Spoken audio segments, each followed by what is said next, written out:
Tama talaga, CS. Yan, so nandito tayo ngayon sa GNT dahil pinadala natin yung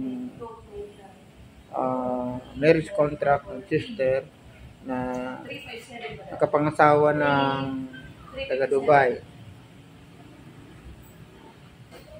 Yan o. GNT.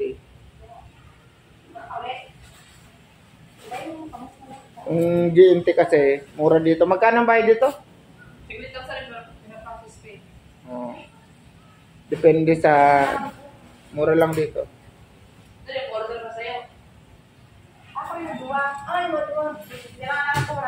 Tapos pag nawala yung documents, may insurance daw.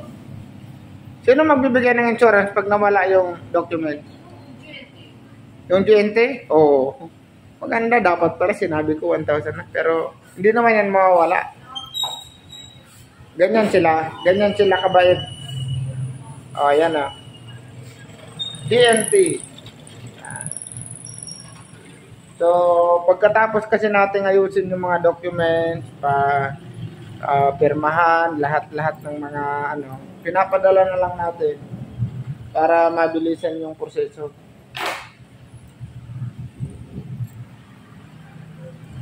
Ano yung ng GNT? Ano yung motto niya? Bakit walang nakasulat na motto dyan? Diba sa mura na, mabilis pa, ganyan. Ganyan, walang mga ganon.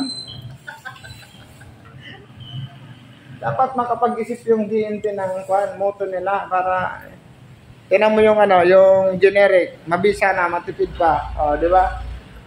Isip sila dapat